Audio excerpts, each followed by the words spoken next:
I want to talk to you about sins with benefits. Sit down and listen to this.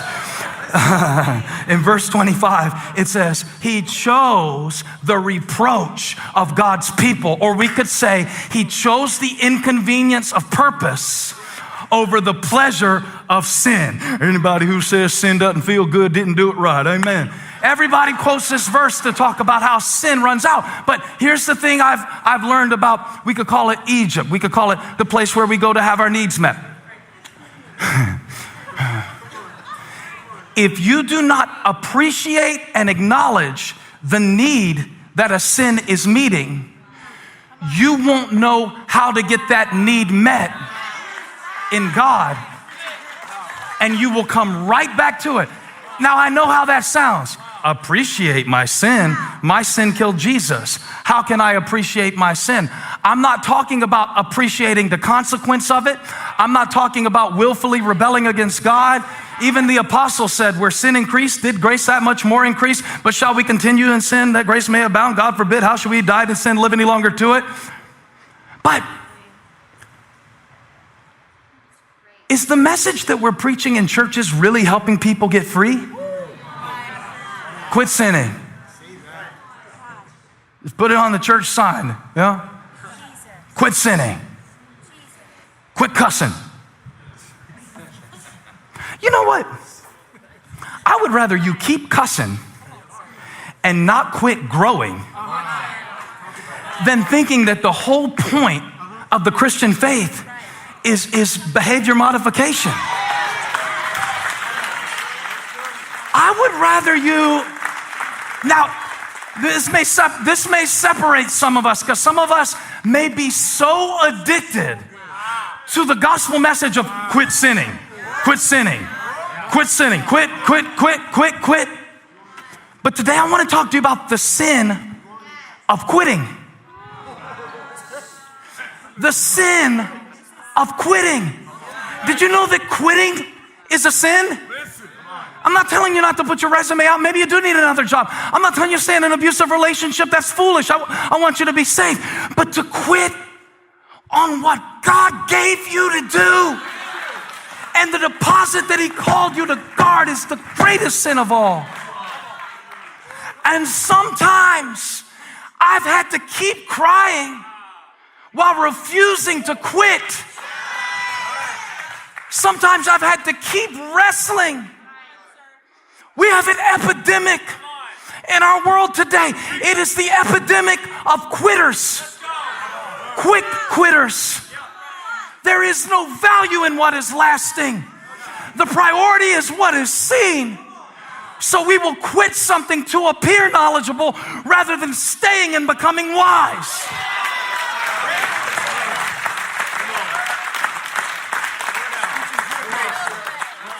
It's an epidemic. We quit everything so quick. If it doesn't get 10 likes in 10 minutes, we delete it. I'm too grown to give up that easy. The Bible said Moses was grown enough to know this is not who I am. This is not all I am. And yes, it's nice. Like, he wasn't giving up a life of poverty and failure. He was known as the grandson of Pharaoh, the most powerful man in the world. And he said, I would rather give that up for what God has for me. I would rather give that up because he was grown enough to discern what's really worth it. That's what Graham is saying. You tricked me out of my money before I was grown enough to do a cost-benefit analysis. So there's a contrast. Let's study this for a moment. The Lord's been dealing with me to teach a little deeper lately, so I'm going to try to do that. Is it 25? Give me 25. That's it. He didn't choose who he was born to. He didn't choose what he went through. Chose his response, and he focused on his reward because he knew that the pleasures of sin were fleeting. Next verse. disgrace for the sake of Christ was of greater value than the treasures of Egypt. We really believe that. The treasures of Egypt, the way that the world defines your worth, you know all about it. It's status oriented. It's all the visible stuff. It's all the external stuff. He chose something that he couldn't see because he saw something that others didn't. It said he persevered because he saw him who is invisible. So his values didn't come from something that was visible. Now, the more tempted that you are to quit, the greater the significance.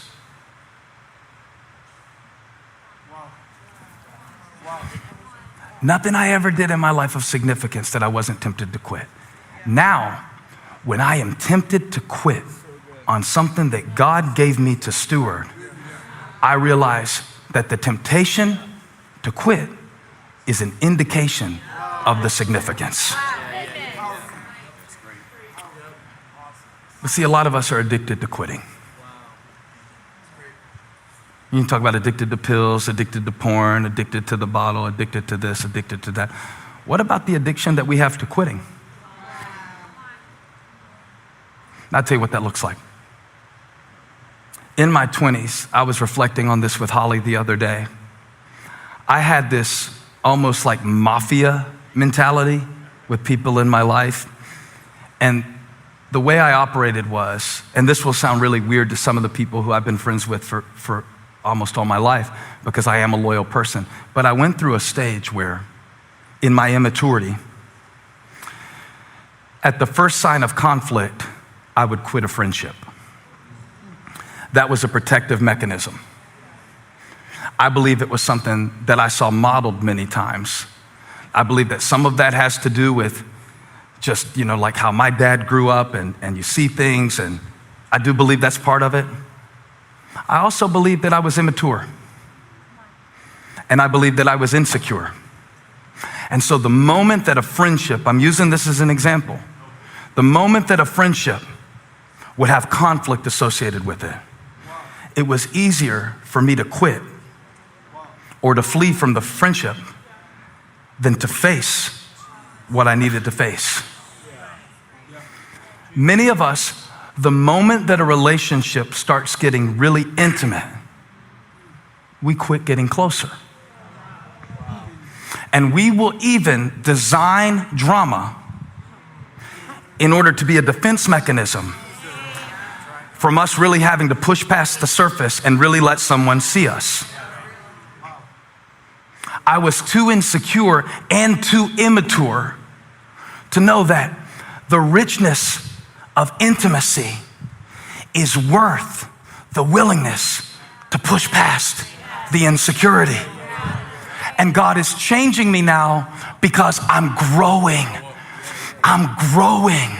And the funniest thing about us is we celebrate so much when someone, quote unquote, steps out in faith to do something new. But I was thinking the other day, sometimes the reason that we're always stepping out to something new is because we don't want to stay and really change. And I know this sounds weird because the passage is about Moses leaving Egypt, but it is written to Hebrew Christians who have to stay in their faith. He is using the example of someone who left something that was not really true to them in order to encourage us to stay with what's really worthwhile. And when you're tempted to quit, here's what happens. You only see the benefit of quitting. Because the devil knows how to hide the price tag. That's how temptation operates. And we're not mature. We're not grown up. We're still, look at this in Hebrews chapter 5. I got to show you this. Hebrews chapter 5. Hebrews chapter 5. Because you can't quit. You can't quit. You can't quit. You can't quit. You can't quit. You can't quit. You can't quit because of this. Look what he says in verse 11. We have much to say about this, but it's hard to make it clear to you because you no longer try to understand. You quit trying to understand. The moment it doesn't make sense. Sometimes if we hear a sermon and it doesn't rhyme and they don't tell us exactly what to write down, we don't even listen anymore. He's frustrated about it. I'm not, but the writer of Hebrews was. You stop trying to understand. In fact, though, by this time you ought to be teachers. You need someone else to teach you the elementary truths of God's word all over again.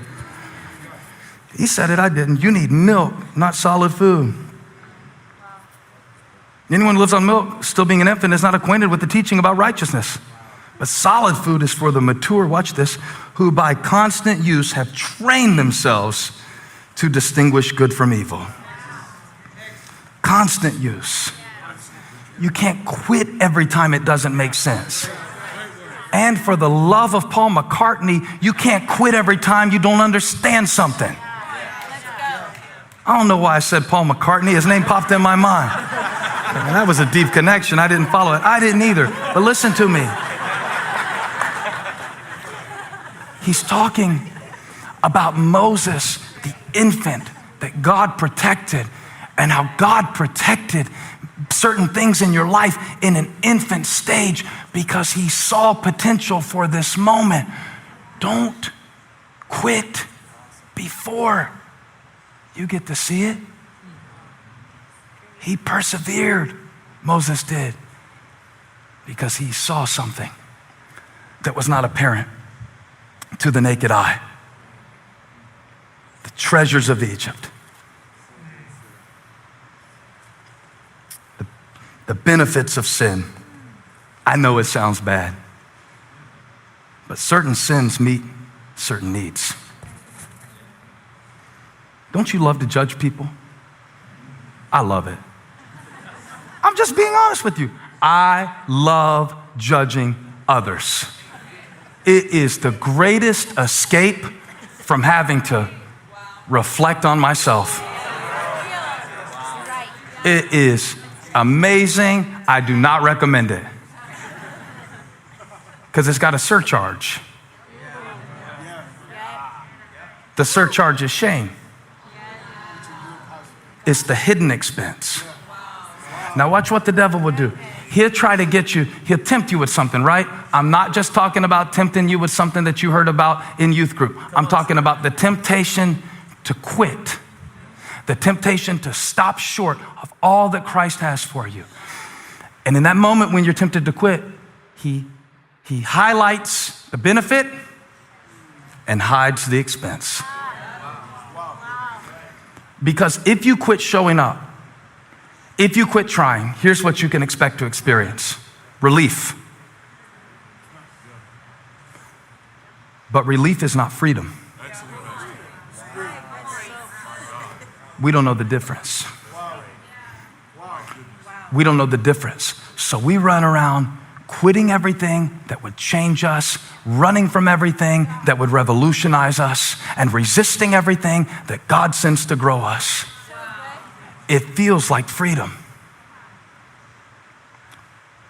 But it's really just temporary relief. Sexual immorality is temporary relief with the price tag of permanent bondage.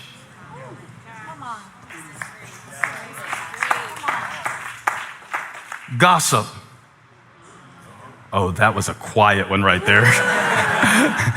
Did you hear all of the dryness in the atmosphere, the flowing of the amens just really ceased up?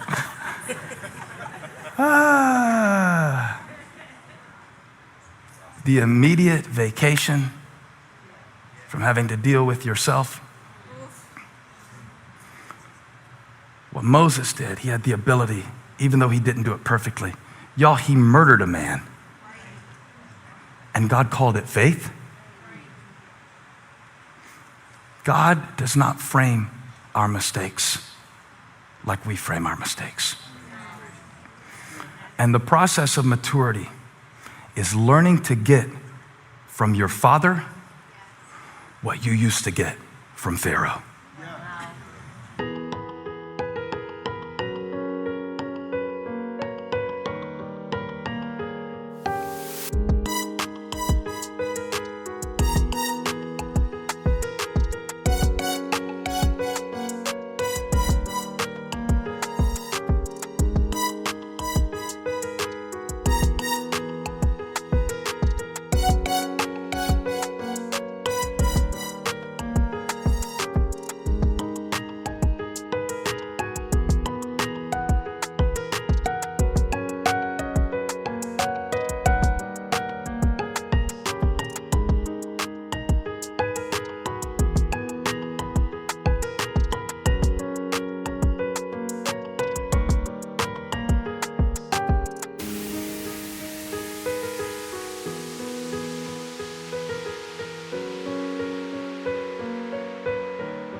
that every need that sin is meeting in your life, God can meet it in a better way.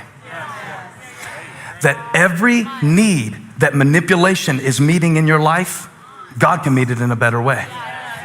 When we manipulate things, do it in our own strength, do it without praying about it, do it without caring about others, do it without considering the consequence, do it without being true to the integrity of who we are. When we manipulate something, we are trying to meet a need. The need is for us to be certain. Faith can meet that same need. Faith can be certain that no matter what the outcome is, all things are working together for my good.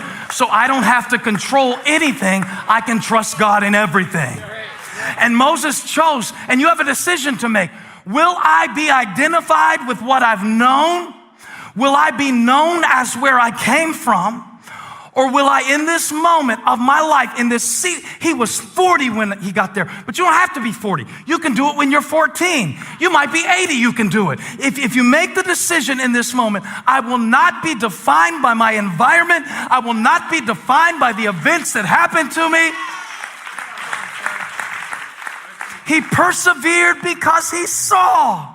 He saw what others couldn't see. Therefore,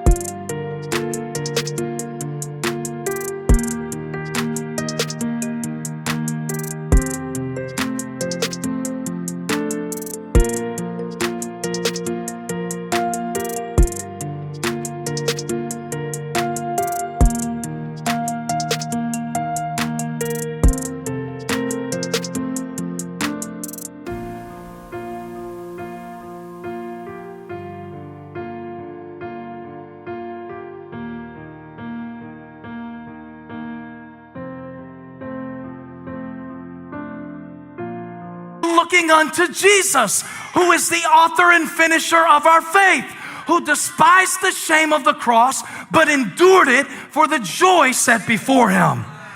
And I believe God is calling us into a season of greater faith than needing to see the reason. I believe God is calling us to deeper faith than giving up the first time it doesn't work out. I believe God is calling somebody that you cannot give up on yourself because he has not given up on you yet. Because even when he had to track down Moses in the wilderness 40 years later and bring him back to Egypt to deliver the people, before Moses chose God, God chose Moses.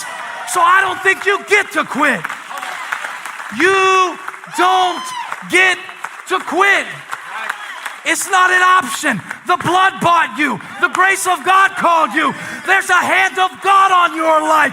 His grip is stronger than yours.